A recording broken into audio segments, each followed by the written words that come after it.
Hey there, everybody, this here is Uncle Roger. Just reminding you to like, share, and subscribe to the GamerGauntlet channel, even though it's run by Disney. There's something I like about you. Cause you make me so happy.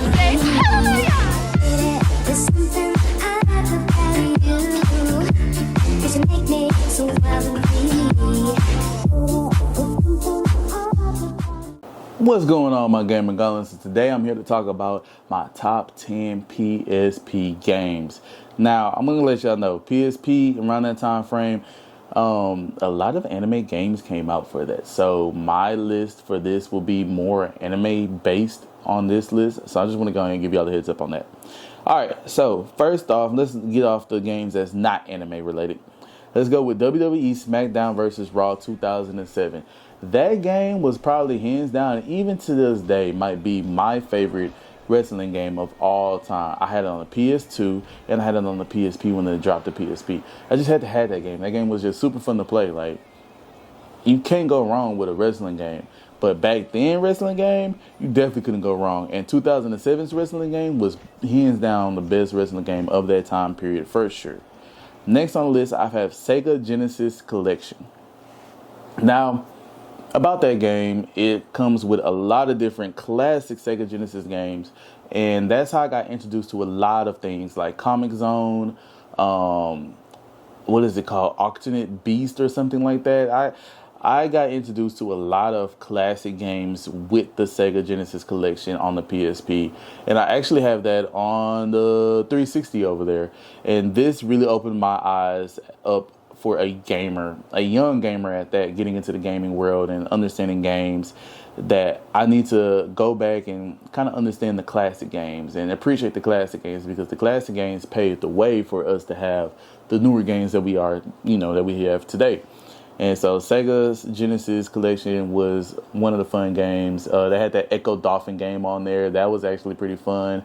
It had some star game, dude, like the little star character that you play as. It had a lot of fun games on there. Had this ninja game on there. I can't remember the name of the game. I think it was called Shinobi.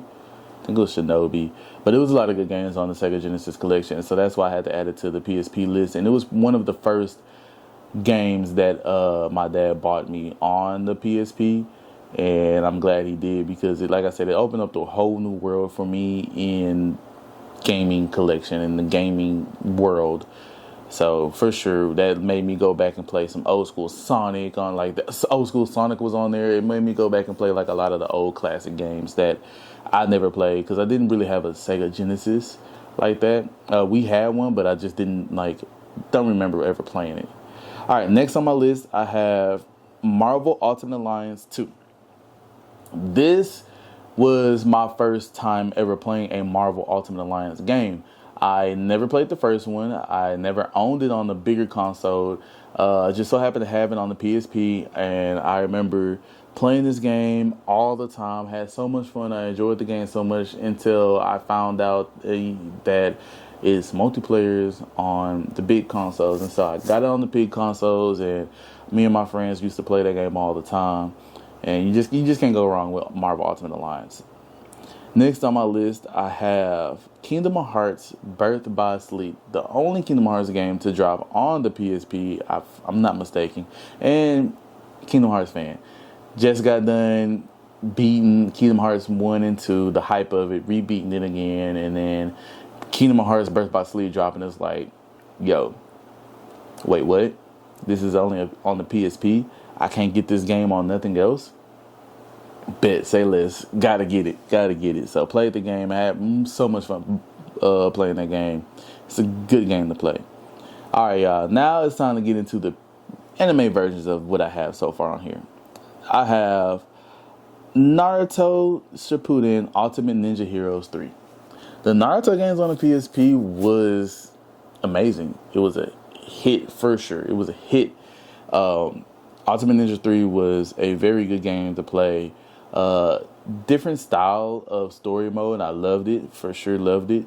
Ultimate Ninja's style of gameplay is amazing, to be honest with you. Like, I don't really think there's a different Ultimate Ninja out there that I would put over this. Then you have Naruto Shippuden Ultimate Ninja Impact, which was also another good game. Kind of similar to Heroes, except for Heroes 3 was more dealing with, if I'm not mistaken, dealing with like the Akatsuki and everything, kind of before Madara and everything. But Naruto Shippuden Ultimate Ninja Impact was another good game to play. Another game I have on here that's also Naruto Shippuden Legends, Akatsuki Rising. I think I actually have that over there, so I think it's actually inside my PSP. That was probably one of the fun games because it was like a open world a little bit, like a small open world game, and I remember chasing around the Akatsukis or running from the Akatsukis and fighting the Akatsukis a lot in that game.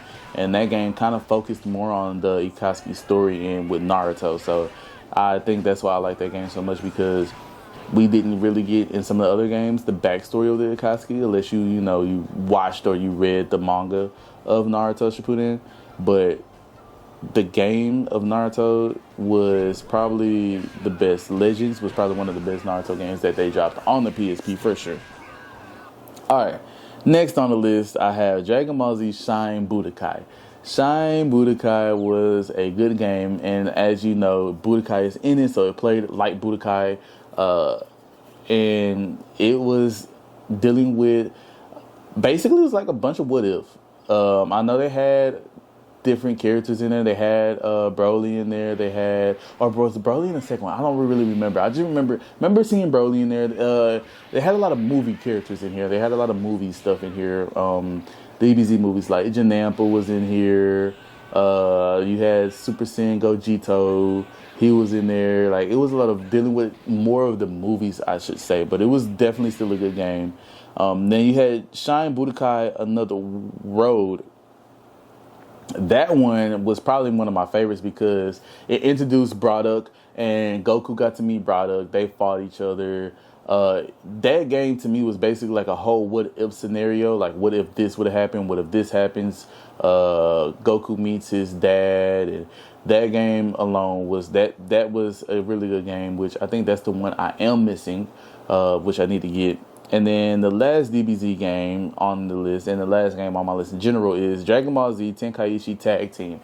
That game, as you Tenkaichi, played like Tenkaichi, except for it was a tag team base. So it was 2v2. You had your two characters. So like my favorite at the time was always to play with Trunks and Goten. And I will always play with Trunks and Goten because, I mean, those are a fun duo to have on your team anyway. And then you transform into Gotenks and go Super Saiyan 3 and beat whoever you're playing. That was a definitely good game, tag team. And, I would love to see, or I would love to have wished that on the PS Vita, they would have did a remake or a remaster of those Dragon Ball Z games and brought it to the Vita. Shine, Budokai Shine, Another Road, and Tag Team. I would have loved to see that be on the PS Vita. But the PS Vita didn't really have DBZ games. They only had like one. But those 3 DBZ games I would have loved to see on the Vita for sure. Like, I think anybody would love to see that on the Vita. But my gauntlets, that is all for my top 10 PSP games. If you have anything that you want to say in the comments about the top 10 that I have, please say it in the comments. If you have a top 10, let me know. Or if you have a favorite PSP game that I didn't mention that I should play, let me know and I'll try my best to go find it. But as always, my gauntlets, like, share, and subscribe, and I'll catch y'all later. Peace. Next time on Gamer Gauntlet, like and subscribe. あなたのことが